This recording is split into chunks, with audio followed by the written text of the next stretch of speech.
Hai, assalamualaikum warahmatullahi wabarakatuh. Buat kalian para pejuang cinta yang mendengarkan podcast ini, semoga selalu diberikan perlindungan dan rahmat oleh Tuhan Yang Maha Esa. Siapa nih di antara kalian yang pernah mengkritisi tentang tujuan pacaran?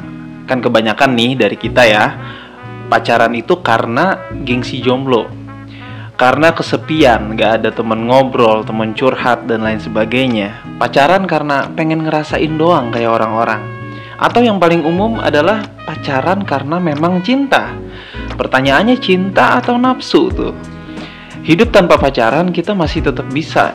Tapi kalau hidup tanpa cinta, hasilnya bakal hampa. Setidaknya itu yang diucapkan oleh para filsuf terkenal dan pujangga-pujangga cinta di luar sana. Dan gua setuju akan hal itu.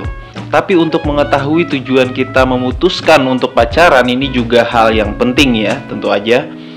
Penting untuk diketahui dengan jelas agar kiranya kita nggak terjebak dalam kebucinan.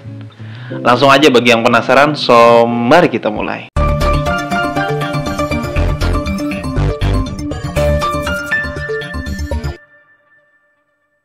Di video kali ini gue bakal kasih dua perspektif tentang pacaran dan cinta, serta alasan kenapa lu suka dan cinta. Gue teringat dengan teorinya Jean-Paul Sartre, ya, seorang filsuf berkebangsaan Prancis yang punya gagasan tentang eksistensialis. Simpelnya, beliau punya teori bahwa cinta itu isinya konflik. Cinta itu adalah konflik. Beliau juga menulis di beberapa bukunya bahwa cinta itu adalah paradoks.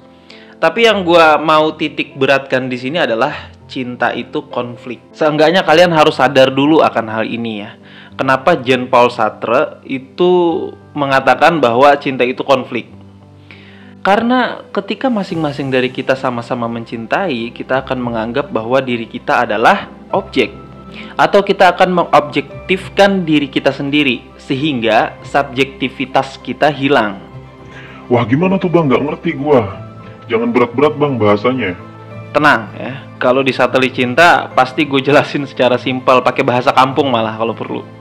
Intinya gini, di saat kita mencintai, entah kenapa, kebanyakan dari kita selalu menganggap bahwa kita adalah objek yang harus dicintai. Ini gue pelan-pelan jelasinnya. Masing-masing dari kita yang mencintai selalu menginginkan agar kitanya dicintai. Sehingga kita lupa dengan subjektivitas bahwa kita adalah pelaku yang memberi atau yang mencintai. Inilah yang menjadi konflik. Jadi kalau kalian pengen pacaran tapi kalian gak mau dengan konfliknya, mending gak usah. Karena masing-masing dari kalian pastinya akan saling menuntut. Kamu hargai perasaan aku ya, kamu tuh gak boleh ngobrol lama-lama sama temen cewek kamu. Kenapa pas aku bilang kangen, kamu gak bilang kangen juga?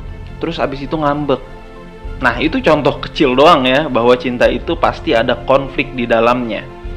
Karena mengobjektifkan satu sama lain. Mungkin gak bang kalau tuntutan itu ternyata cocok untuk kita? Mungkin, tapi kemungkinan itu sangat kecil. Karena kalian dibesarkan dari dua keluarga yang berbeda, dari dua rumah yang berbeda, dari dua kebiasaan yang berbeda sedari kecil. Bagi kalian yang tidak terbiasa dengan perbedaan, gue bisa pastikan hubungan kalian isinya pasti berantem mulu, ya kan?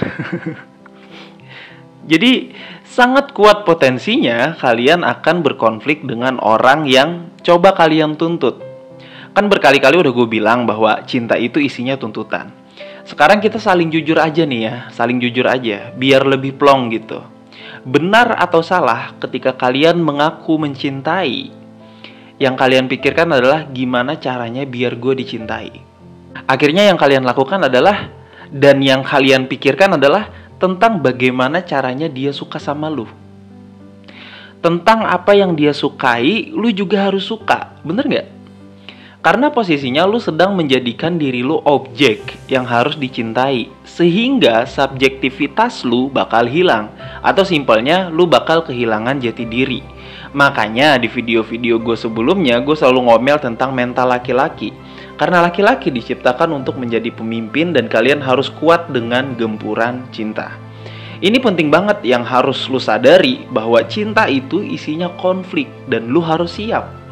Nah umumnya lu dikatakan siap untuk berkomitmen ketika lu udah mapan, ketika lu udah matang secara finansial dan matang secara kedewasaan ya. Itulah sebab kenapa orang tua tuh biasanya ngata-ngatain cintanya anak kecil tuh cinta monyet. Karena apa? Karena mereka tahu endingnya. Lu masih jajan aja minta sama orang tua, udah panggil-panggil ayah bunda, ya kan?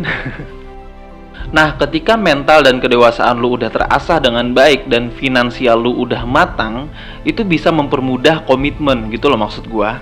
Meminimalisir percekcokan yang ada. Itu baru kita bahas tentang cinta sama dengan konflik ya. Belum lagi gue bahas tentang cinta itu paradoks. Kalau kalian suka dengan tema ini, silahkan komen di bawah. Nanti kita bakal terusin materi tentang filsafat cinta. Oke, lanjut ke perspektif pacaran. Di awal narasi gue bilang bahwa penting banget untuk mengetahui tujuan kenapa lu pacaran. Tujuan di sini maksudnya bener-bener tujuan ya, bukan yang ngasal karena punya perasaan yang menggebu-gebu, nafsu ingin membelai rambutnya atau memeluk tubuhnya, enggak. Tujuan yang gue maksud di sini adalah tujuan yang rasional. Kenapa lu harus pacaran, bukan tujuan yang abstrak. Buat kalian yang sekarang sedang pacaran atau pengen pacaran, coba tanya ke diri kalian sendiri. Apa sih tujuan gue pacaran sebenarnya? Perlu nggak sih gitu? Itu penting tuh.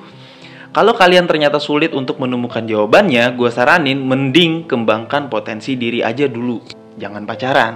Kenapa sih bang penting banget untuk mengetahui tujuan kenapa kita pacaran? Karena ketika lu mengetahui tujuan pacaran, itu akan menjadi tameng buat lu agar lu nggak bucin. Ketika tujuan itu melenceng dari apa yang lu bayangkan tentang pacaran, misalnya ya, tujuan pacaran tuh biar lu makin semangat untuk bekerja, ada teman curhat, buat berbagi cerita. Tapi ternyata ketika lu pacaran, isinya adalah tuduhan-tuduhan negatif. Lu cuman dimanfaatin doang, makin kesini duit lu makin habis gitu, kreativitas lu makin tumpul gitu misalnya ya. Dan drama-drama pasangan yang semakin menjadi-jadi. Nah, ketika lu punya tujuan yang jelas, lu bisa ngambil keputusan yang tegas untuk diri lu sendiri. Paham gak maksud gua? Kalau lu udah siap dengan mental yang seperti itu, silahkan berpacaran dengan tujuan yang jelas. Gue udah jelasin panjang lebar tentang cinta itu konflik ya. Jangan masuk telinga kanan keluar telinga kiri, please. Tapi kan cinta itu nggak butuh alasan bang. Harus punya alasan, karena kalian manusia bukan binatang.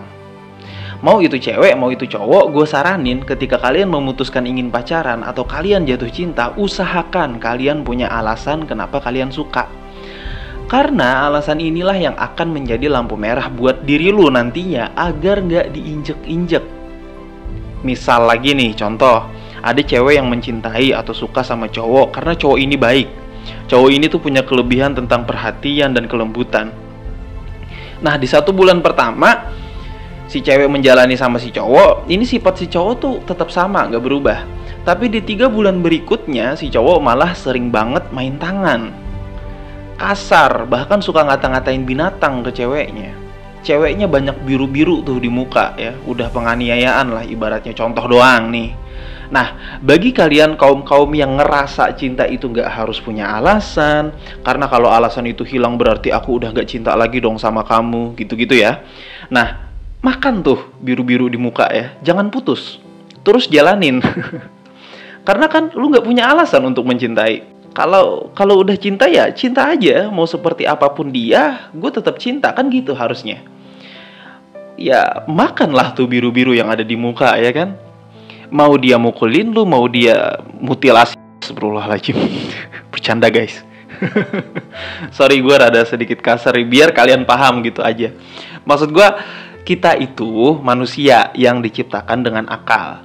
Mustahil rasanya kita menyukai sesuatu tanpa alasan, kecuali lu dirasukin sama setan, lu dipelet, lu gak sadar, lu sedang gangguan jiwa dan lain sebagainya ya. Itu mungkin tanpa alasan bisa tuh. Nah, kalau binatang kan bodo amat ya.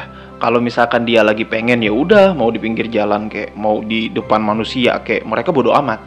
Mau itu kucing punya selingkuhan 10 kayak, bodo amat. Karena mereka melakukan itu ya berdasarkan insting aja, gak punya alasan. Tapi manusia kan enggak. Lu harus punya alasan kenapa lu mencintai, kenapa lu pacaran, dan kenapa lu suka. Itu harus jelas. Dan jika alasan itu sudah hilang dan itu menjadi toksik dalam hubungan, segera pergi dan perbaiki diri. Jangan kalau alasan itu hilang kalian malah bunuh diri. Gak sedikit loh kasus orang rela ngebunuh hanya karena cinta, kayak kasusnya Ferdy Samba. Ini Ferdy Samba ya, yang tinggal di negeri Wakanda. Atau kasus anak pejabat pajak yang mukulin orang sampai geger otak gara-gara cinta, gara-gara ngebelain ceweknya tanpa mikir dulu padahal dia punya otak gitu ya. Sekali lagi ini di negeri Wakanda. Jadi cinta itu harus punya alasan, lo harus punya kontrol terhadap cinta. Ini mau cewek ataupun cowok ya sama porsinya. Gini bro ya, cinta tanpa alasan itu adalah cinta yang murni, yang gak pakai nafsu bro. Ini kalau lu masih suka jelek-jelekin mantan, gak usah sok-sokan ngomong cinta tanpa alasan, gak usah. Karena yang namanya cinta gak ada istilah mantan. Yang ada adalah orang yang pernah kita cintai dan dia gak ada jelek-jeleknya. Kalau mau definisi cinta yang kayak begitu. Cuman cinta yang seperti itu bener-bener cinta yang lu gak harus memiliki bro. Kayak Laila dan Kois Majnun. Kois tuh gak peduli Laila seperti apa. Dia gak peduli Laila itu suka atau enggak sama dia. Si Kois tetap cinta gitu loh. Nah lu kayak gitu gak? Cinta itu harusnya tanpa alasan. Tapi ketika lu cuma dimanfaatkan doang sama orang yang lu sayangi, lu malah ngejelek-jelekin dia setelah putus. Kan gue jadi pengen muntah. Paham ya? Cinta butuh alasan. Pacaran tujuannya buat apa? Itu harus jelas ya. Semuanya harus jelas karena ini berkaitan dengan hidup lu dan perubahan karakter pada akhirnya. Oke? Quotes terakhir dalam video kali ini adalah memanusiakan manusia adalah ketika kita mempergunakan akal kita. Terkadang manusia bisa menjadi binatang ketika dia hanya mengandalkan nafsunya. Semangat para pejuang cinta, tidak ada unsur provokasi dan merendahkan gender tertentu. Semua narasi dan statement dalam video ini bersifat substansial dan kondisional. Semoga bermanfaat dan jangan lupa bahagia.